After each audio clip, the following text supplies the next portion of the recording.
Shaitanirrajim. Bismillahirrahmanirrahim. Dear student, Assalamu alaikum wa rahmatullahi wa barakatuh.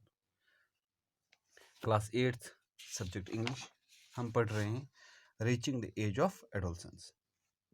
तो हमने इससे पहले 2 लेक्चर्स पढ़े।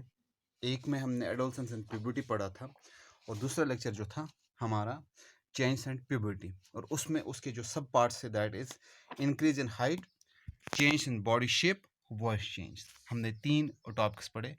आज हम पढ़ेंगे इसके increase activity of sweat and sebaceous glands, development of sex organs, reaching mental intellectual and emotional maturity और सेकेंडरी सेक्सुअल कैरेक्टर्स। हम ये आज डिस्कस करेंगे, ये 4 पार्ट्स इसके डिस्कस करेंगे। तो पहला जो है increase activity of sweat and sebaceous जो ग्लैंड्स होते हैं उनमें क्या होता है। तो ज्यूरिंग प्यूबर्टी जो होता है, जो सिक्रेशन होती है स्वीट ग्लैंड्स की और सब शियस ग्लैंड्स, उनको ऑयल ग्लैंड्स भी कहते हैं, वो इंक्रीज हो जाती है। तो बहुत सारे लोगों में जो यंग पीपल होते हैं एट दिस एज, जो टीनेजर्स होते हैं, उनमें डेवलप हो जाती हैं एक्नी एंड पिंपल्स। उनके फेस पे कुछ छोटे छोटे दाने निकलते हैं, तो उनकी वजह से, और उनमें कुछ स्किन में भी वो चेंज आ जाती है। तो वजह क्या है? क्योंकि जो स्वीट ग्लैंड्स होते हैं, ऑयल ग्लैंड्स होते हैं, सल्वरी ग्लैंड्स जो होते हैं, तो वो क्या करते हैं, वो सेक्रेशन करते हैं थ्रू डक्ट्स।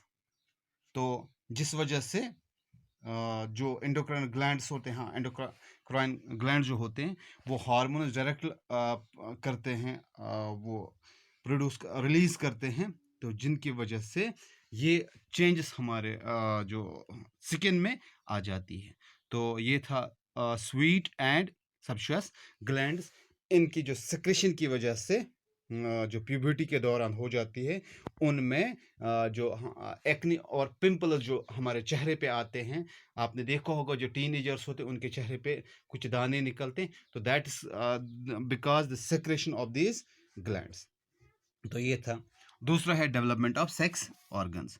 तो सेक्स ऑर्गन्स जो होते हैं बोथ मेल एंड फीमेल्स में, तो वो डेवलप हो जाती हैं और develop completely during this period. Like in males, there is a growth of this testes and pins, और इसी तरह जो हम और वो इस पोजीशन में आ जाते हैं, जो टेस्टिस होते हैं वो प्रोड्यूस करते हैं स्पर्म्स।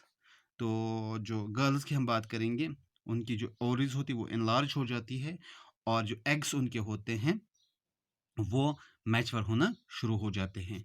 तो वो at this period, puberty period, वो ओवरीज जो होते हैं वो रिलीज करते हैं मैच्योर एग्स। तो ये सेक्सुअल ग्लैंड्स के, हम सेक्सुअल ऑर्गन्स की बात करते हैं कि ड्यूरिंग दिस पीरियड मेल्स में क्या क्या चेंज आती है और फीमेल्स में क्या क्या चेंज आती है। तो इसी तरह अगर हम देखेंगे reaching mental intellectual and emotional maturity, तो हम बात करेंगे एडोलसेंस जो ये पीरियड होता है, क्योंकि इस पीरियड को हम पीरियड कहते हैं stress and strain. Period of stress and strain कौन सा पीरियड होता है? एडोलसेंस पीरियड का होता है। और इसमें क्या होता है कि इंसान ज़्यादा सोचता रहता है, जो ये टीनेजर होता है बहुत सोचता रहता है, और ये इंडिपेंडेंट रहना चाहता है, सेल्फ कॉन्शियस होता है ये। तो क्योंकि ये इंटेलेक्चुअल डेवलपमेंट जो इसमें होती है, क्योंकि जो बंदा रहता है वो ज़्यादातर टाइम गुजारता है, ज़्यादातर टाइम स्पेंड करता है सोचने में कि क्या हो रहा है मेरे साथ, व्हाट शुड आई डू। उसके जो प्लान्स होते हैं वो इस दौरान वो बनाता है अपने आप से ही, उसमें जो चेंज आते हैं वो खुद ब खुद वो सोचता रहता है। तो इस पीरियड में हमें एक बहैसियत एडल्ट्स या बहैसियत पेरेंट्स हमें इस चीज़ का ख्याल रखना है कि जो हमारा जो बच्चा है उसमें जो चेंज आती है, उसमें उसकी बॉडी में भी चेंज आती है, उसके माइंड में भी चेंज आती है। क्योंकि बचपन जो उसका जब वो बच्चा होता है तो अलग स्टेज होता है, लेकिन जब वो बड़ा हो जाता है, अब वो मैच्योरिटी की तरफ आता है, तो उसमें बहुत सारी चेंज आती है, लड़कियों में भी लड़कों में भी बहुत सारी चेंज, बॉडी में बहुत सारे ऐसी चेंज आते हैं, तो तभी इसको स्ट्रेस एंड स्ट्रेन पीरियड कहा जाता है।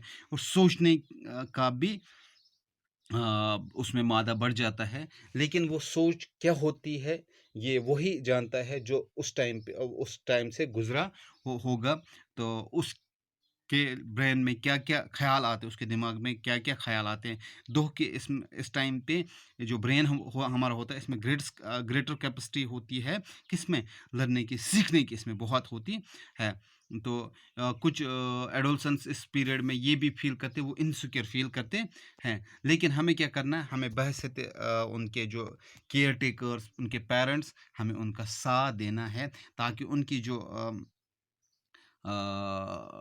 डेवलपमेंट वो सही हो जाए। और उनको ये कहना कि जो बॉडी चेंज आती है, ये नेचुरल है, किसी ने आपके साथ जानबूझ के नहीं किया, it's natural and this happen to all, ये हर एक के साथ होता है। तो ये इंटेलेक्चुअल और इमोशनल मैच्योरिटी है। तो तीसरा और इसके बाद जो है सेकेंडरी सेक्सुअल कैरेक्टर्स। तो इसके बाद कौन सा है, जो हम जो सेकेंडरी सेक्सुअल कैरेक्टर्स होते हैं, जो मेल एंड फीमेल में जो आती है, वो क्या होता है? जो मेल्स की हम बात करें और फीमेल्स की बात, जो टेस्टिस एंड ओवरीज जो होते हैं, वो रिप्रोडक्टिव ऑर्गन्स प्रोड्यूस करते हैं। उनको क्या बोलते हैं? गैमेट्स। तो गैमेट्स में क्या-क्या, मेल्स में हम कहते हैं जो स्पर्म्स, रिप्रोडक्टिव गैमेट्स वो होते हैं, और फीमेल्स में जो होता है वो ओवा होता है। तो गर्ल्स में क्या चेंज आती है? उनकी जो ब्रेस्ट्स होती है वो डेवलप होना शुरू करती होती है। और जो हम बॉयज़ की बात करें, मेल्स की बात करें, तो उनमें क्या होता है? उनमें चेंज आती है, वो फेस पे फेशियल हेयर जो हम कहते हैं, फेस पे उनको दाढ़ी आना शुरू होती है, मॉस्टेच आती है, दाढ़ी आती है। और इसके साथ साथ ये डिस्टिंग्विश कर सकते हैं कि लड़का और लड़की में, क्योंकि मेल्स में दाढ़ी आती है, फीमेल्स में नहीं आती है। लड़कियों में ब्रेस्ट बढ़ जाते हैं, लड़कों में फेशियल जो होते हैं फेशियल हेयर वो आता है। तो इसी के साथ-साथ हम इसकी वजह से हम इनको डिस्टिंग्विश कर सकते हैं। तो इन्हीं को इस distinguish the difference between male and female जिस चीज़ से होती है, इनको हम बोलते हैं सेकेंडरी सेक्सुअल कैरेक्टर्स। तो इसके साथ-साथ जो बॉयज़ होते हैं, उनको डेवलप होती है हेयर्स, जो बाल होते हैं, उनके चेस्ट पे होते हैं। और इसके साथ-साथ बोथ बॉयज़ एंड गर्ल्स उनके जो बाल आना शुरू होते हैं, जो अंडर आर्म्स होते हैं वहाँ पे, और अबव द थाइज़ जो प्यूबिक रीजन होता है, वहाँ पे जो हमारे प्राइवेट पार्ट्स होते हैं, वहाँ पे बाल आना शुरू हो जाते हैं। तो ये जो ये क्यों होता है? क्योंकि हमारे जो बॉडी में बहुत सारी चेंज आ जाती है, सेक्रेशन ऑफ एंडोक्राइन ग्लैंड्स होता है, जो हार्मोन्स प्रोड्यूस हो जाते हैं। तो प्यूबर्टी के दौरान जो फीमेल्स की हम बात करेंगे, तो उनमें वो प्रोड्यूस करते हैं फीमेल हार्मोन, और एस्ट्रोजन जो होता है वो प्रोड्यूस होता है। तो ये किस दौरान?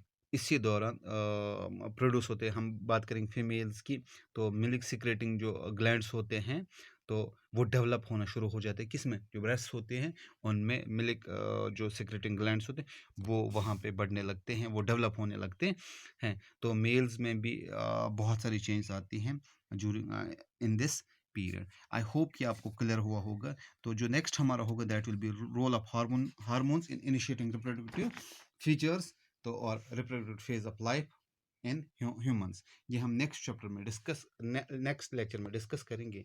तब तक के लिए आप मुझे इजाज़त दीजिए। अल्लाह हाफ़िज़।